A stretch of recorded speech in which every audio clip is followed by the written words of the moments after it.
Hi, I'm Mark Stillings of Coldwell banker Dan Harper. Hi, I'm Steve Garza with Coldwell banker Dan Harper. And we make up the River City Group SA, and we're here today with a little video orientation to give you some thoughts and tips on the home buying process. So we're going to help you with things that might make it a more effective and easier search for you. So I think one of the key things that people ask us about, Stephen, is how do you select an agent? Well, that's a good question. The selection process can go anywhere from interviewing the agent on experience, area that they focus on in the market, how many years they've been in the business. What about transactions? How about the volume of transactions? Does that matter? That does matter. You can have an agent that does 50 transactions a year or an agent that does 2 transactions a year. Yeah, I think I found that transactions equates to practical experience that can be brought forth to help the buyer in their home purchase. So once we've had a buyer select an agent, then we need to work on the loan qualification. Tell me a little bit about, from your perspective, what's important to getting pre-qualified. So picking the right lender. You want to pick a lender that will work with you, will give you a great interest rate. You also want to make sure that you can get in touch with the lender, working with a local person.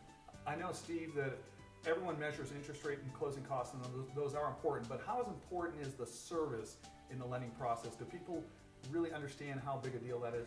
There's a lot of documentation that goes into effect when you select your lender, and that service, that quality of service is very important because you need to be in contact with them. And I think we'd recommend staying in touch with your agent so they can give some referrals and recommendations on good lenders to help you out.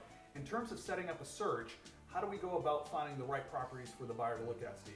So it's good to come into the office, to meet with the agent, to go over the criteria that you're looking for, to know what you can buy a home for and what you feel comfortable paying per month, the bedrooms, the bathrooms, that kind of stuff. And I think you'd agree from our experience that doing it in real time with the agent in the office, you can play with the parameters and see real quickly, does changing one parameter add 30 homes to the search? Does it take 20 homes away from the search? So doing it dynamically in person with the agent at the office really helps, doesn't it? It definitely does. Not to say you can't do it over the phone or through email, but doing it in office it's more effective. Yeah, I think for that first time setup, that really works.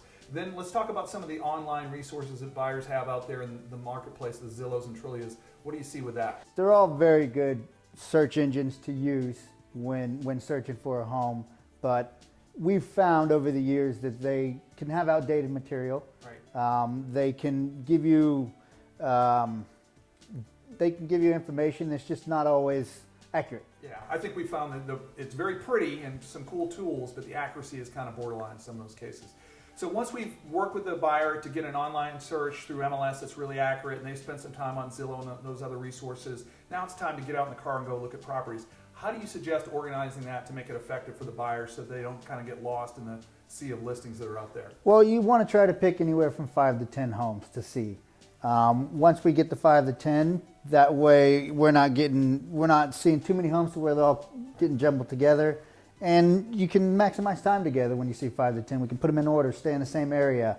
That way we can find you the right home and take advantage of the time together. I agree. I think I've seen when someone tries to see 20 homes in a day, they can't remember any of them. They all kind of swirls together and they kind of get lost. So let's assume that we've done that search process. We've gone out and looked at homes. Maybe we've done some second showings on the key properties they wanted to focus on, and now we've gotten down to the one. So let's talk about what happens when you're ready to make an offer. So when you make an offer, or when you're ready to make that offer, you go back and you run the comps for the subdivision. You compare apples to apples. If it's a one-story, you want to compare other one-stories, and you want to go back about 6 months to see the comparables that have sold within that specific subdivision. Great, and I think that's exactly right. And people need to realize that a comp means something within 20% bigger or smaller square footage, around the same age, ideally in the same subdivision, in the same floor plan, 1-story or 2-story. So now that we've got that, we've presented our offer, and ideally we're under contract, we've negotiated back and forth, then the next step from there will be the steps in the mechanics of finalizing the offer. So in our next video, we'll come back and talk a little bit more about that process. But thank you very much for being here with us today.